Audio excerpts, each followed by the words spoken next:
Yo, this video is to help explain a little about combat, boarding, and captured ship mechanics, and the ammo and consumables used. There's a handful of ammo you can use in the world of sea battle.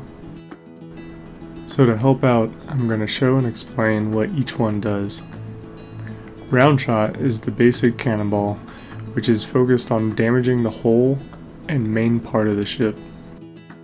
The damage is immediate and the range is standard, the most straightforward. The heated shot is basically a cannonball on fire. These shots do a little less immediate damage and have a shorter range. However, they have a chance to catch the ship and ocean on fire. Fire damage can do a substantial amount of damage over time.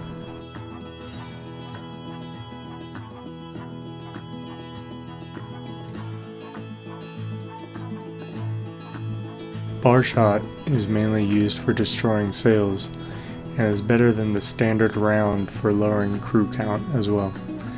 The range for bar shot are only slightly less than the standard. Shooting out the sails of enemies slows their sail speed as well as their turn speed.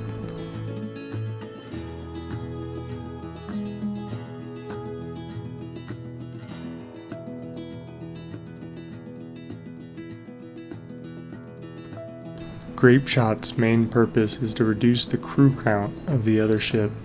However, it shreds sails as well, just not as good as bar shot.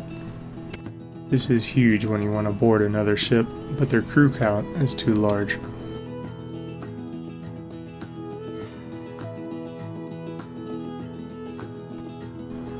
Heavy shots are essentially powered up round shots. They do the most immediate direct damage of all the other cannonballs. From what I can tell, you can only get these from the auction market from other players, buying them using arena currency or events.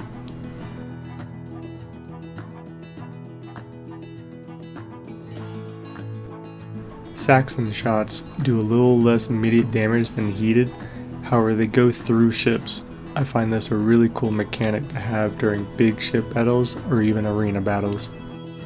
They are also an intermediate at taking out crew and sails, kind of a jack of all trades and master of none.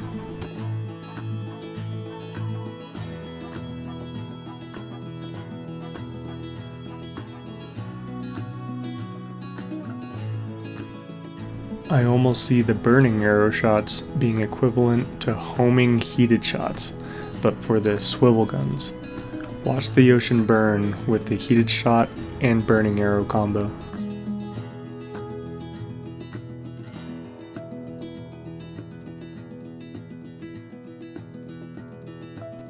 Phosphorus shots are the powerhouse of swivel gun ammo, which shred the sails of ships trying to sail away.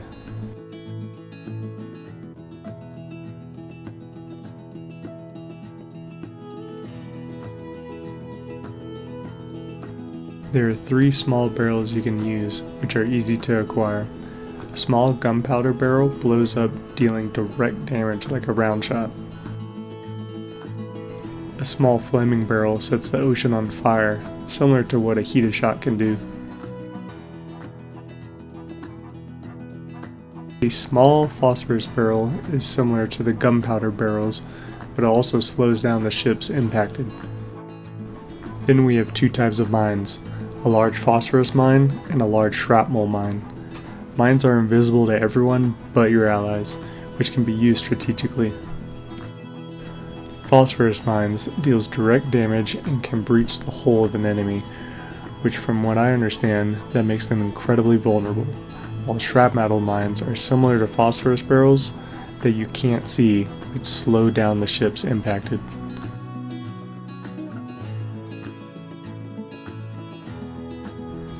Finally, fire ships, which I don't see often, but I could see being used in a unique strategy. You use a few of your crew to sail out in a little ship to essentially kamikaze and blow up. This can do substantial damage, however it's easily shot down.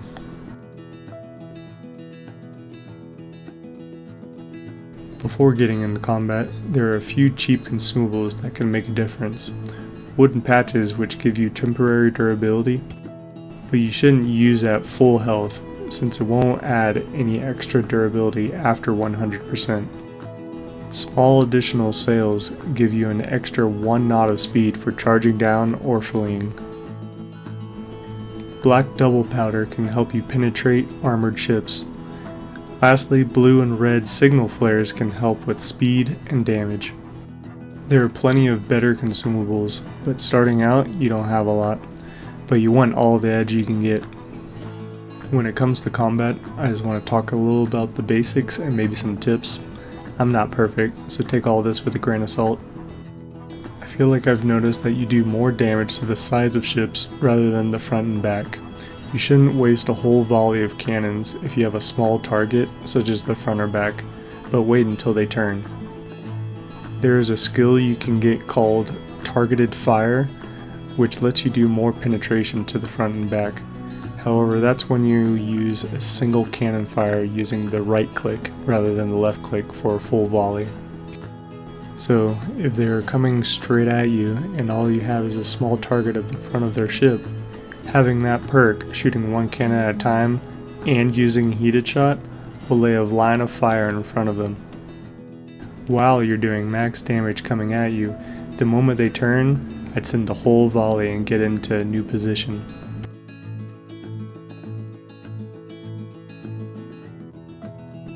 If you're in a fast ship, going against a bigger slow ship, it might be worth shooting the sails down.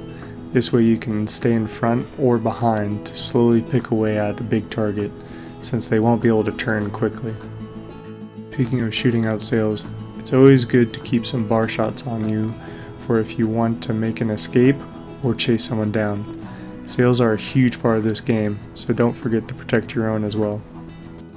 You can only hit someone's sails if they are using them, as in you can actually see them. If the person is simply sitting still and not using their sails, your bar shots will do nothing. When it comes to grape shot, I rarely use it in an actual PvP fight. Unless you have a build targeting boarding people, I usually save grape shot for bigger NPC ships since they aren't very smart at times. Speaking of boarding, the main idea is that you want to have equal or more crew than the other person and take their ship below 50%. I simply go full musketeers if I'm fighting NPCs since they don't target specific crew unlike actual players. And since you can target NPC crew types, I always attack their non-sailor fighters. The game starts you on their sailors, which are easy to kill, but they aren't the damage dealers. My boarding strategy is basically the best offense is the best defense. Even though the musketeers are squishy, if you take out their damage, then it doesn't even matter. And if I'm fighting players, I usually throw some soldiers in the mix, so even if they target my musketeers, I'll still have some damage getting through. After winning a boarding fight, you get 3 options. You can loot, take their crew, or capture the whole ship. I think looting is close to pointless unless it's an actual player and they have a lot of loot. I take the crew almost every time. Even if you win a fight, you'll lose crew members, so the best way to restore them is to take theirs, so that you can keep fighting effectively. And with the donor skill, you can get to heal each time you win a boarding fight. So you could potentially continue to keep fighting forever by boarding. Winning a board will replenish your ship and your crew that way. Some people like to capture the ship, so that the ship can help you in combat. While it does shoot the enemy, it's not very quick a lot of the time, so it's almost better to use it as protection. An NPC will simply not shoot you if they don't have a clear shot, so if you are behind your captured ship, you're safe, and unless a player is using a Saxon shot, your ship will also take the hit for you. I've noticed making my ships use bar shot by holding Z is better for players, so I can focus on damage while they slowly take away the player's sails.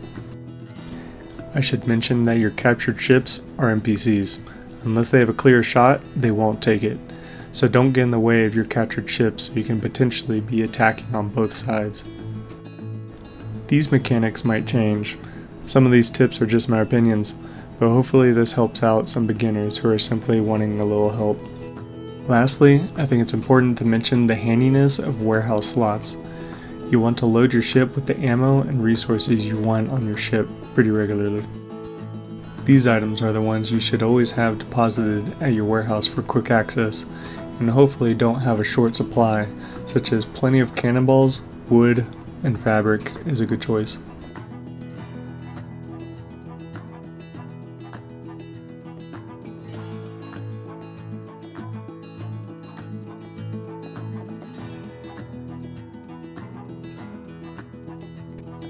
Then you can select between two option slots at the top of your warehouse and save the layout. Now enter the port and you can simply click the slot you want to use and press apply. This will quickly load your chosen settings so that you can head out to the sea faster.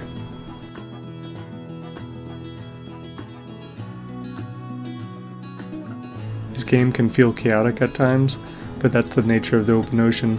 Play the way you want so you can fully enjoy the many different aspects this game has to offer.